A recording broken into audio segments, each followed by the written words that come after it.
This channel does not promote any violent, harmful, or illegal activities. All content provided by this channel is meant for an educational purpose only. তৃণমূলে যোগ দিলেন বিজেপির সাংসদের প্রথম স্ত্রী। তার প্রথম স্ত্রী তৃণমূলে যোগ দিয়েছেন। তৃণমূলে যোগ দিলেন বিজেপি সাংসদ খগেন মুর্মুর প্রথম স্ত্রী অরুণা মার্ডি। বিজেপি আদিবাসীদের জন্য কিছু করে না, তাই তৃণমূলে যোগ, এই দাবি মালদা উত্তরের বিজেপি সাংসদ খগেন মুর্মুর প্রথম স্ত্রীর, এবং খগেনকেও তৃণমূলে যোগ দিতে আহ্বান করেছেন তিনি। আর খগেন মুর্মুর দাবি কি প্রথম স্ত্রী অর্থাৎ অরুণার সঙ্গে কোনো সম্পর্ক তার নেই বলে তিনি দাবি করেছেন। দিদির কাজ আমার ভালো লাগে, অভিষেক বাবুও তাদের নেতৃত্বে তাদের কাজের জন্য। আমি এতদিন সিপিএমের হয়েও কাজ করেছি, সে বিজেপির হয়েও কাজ করেছি। আজকে আমি কোনো জায়গা পাইনি সেখানে, যার জন্য আমি একটা জায়গায় থেকে, ম্যাডাম বলেছেন যদিও, যে একটা জায়গায় থেকে আমি যাতে এসটি এসসিদের গ্রামগঞ্জে যে আপনার মহিলারা অবহেলিত, তারা কোনো রকম সুযোগ সুবিধা থেকে বঞ্চিত, তাদের জন্য আমি কাজ করতে চাই বলে আজকে আমি এই দলে যোগদান করলাম।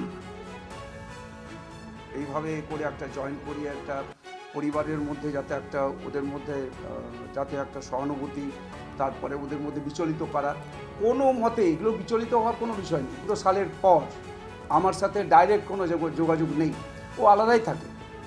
ও এখন কিন্তু আমাদের সঙ্গে পারিবারিকভাবে ও আলাদাই থাকে, আমাদের সঙ্গে থাকে না। তৃণমূলের বিরুদ্ধে যে লড়াই, এবং যে তৃণমূলের সঙ্গে যেই থাকবে, যে আজকে যে গেছে তার সাথেও তার কোনো সম্পর্ক নেই, এবং তার সাথে আমি বলি তার বিরুদ্ধে যত রকমের লড়াই, তার তীব্র লড়াই করে আমি লড়াই করি।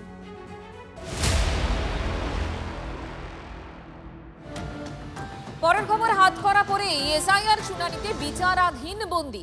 দেগঙ্গা বিডিও অফিসে পুলিশি ঘেরাটোপে হাজিরা। গত 4 মাস বসিরহাট জেলে বন্দী শামীম হাসান বলছে পরিবার, নামের বানান ভুল থাকায় শুনানিতে ডাক পড়ে শামীমের। তারপর ঠিক কি ছবি ধরা পড়ল, দীপঙ্কর আমাদের সঙ্গে রয়েছেন, আমাদের প্রতিনিধি জানাবেন। দীপঙ্কর, দেখো, দেগঙ্গা থানার 84 পঞ্চায়েতের মাটিকুমড়া গ্রামের বাসিন্দা এই শামীম হোসেন, তার নামের বানানের ডিস্টারবেন্স ছিল, এবং স্বাভাবিকভাবে যাদের নানা রকম সমস্যার কারণে এফআইআর ডাকা হচ্ছে, তাদের আনম্যাপ করা হচ্ছে এবং পরবর্তীতে তাদের সেই সমস্যাগুলো কাটিয়ে নেওয়ার জন্য ডাকা হচ্ছে। এক্ষেত্রে এই জেলবন্দি যিনি রয়েছেন শামীম হাসান, একটু থামাই, দর্শকদের আমরা ছবিটা দেখাচ্ছি এক্সক্লুসিভলি, তোমারই পাঠানো ছবি, যে হাত করা পরে শুনানির লাইনে কিন্তু বন্দি। এই ছবি আজকের দিনের জন্য এক্সক্লুসিভ। দীপঙ্কর, দেখো, একদমই তাই। স্বাভাবিকভাবে যেহেতু জেলবন্দি, তাকে পুলিশি নিরাপত্তায় নিয়ে আসতে হবে, পুলিশি নিরাপত্তায় নিয়ে আসা হয়েছে, এবং পালিয়ে যাওয়ার যাতে কোনো রকম সম্ভাবনা না, প্রচুর মানুষের ভিড় থেকে যদি কোনো রকম পালিয়ে যাওয়ার চেষ্টা করে, সে কারণে পুলিশের নিরাপত্তা অতিরিক্ত রেখে তারপর তাকে নিয়ে আসা হয়েছে।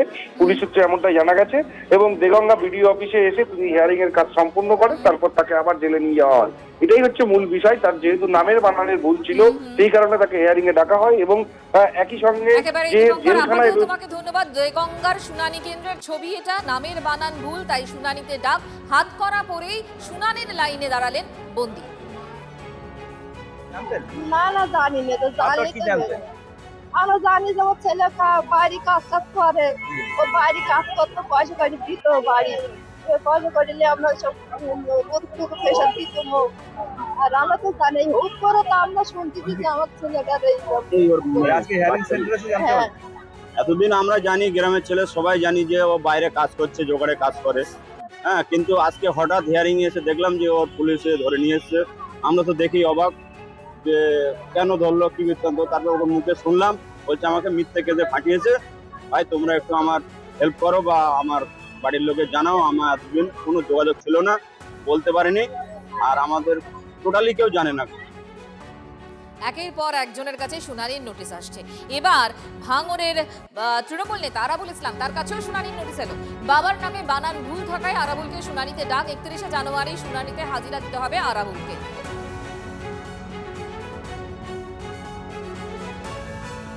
এই মুহূর্তের আরো একটা খবর, আরাবুল ইসলামকেও শুনানির জন্য ডাকা হয়েছে। বাবার নামের বানান ভুল থাকায় শুনানিতে ডাক পেলেন আরাবুল ইসলাম।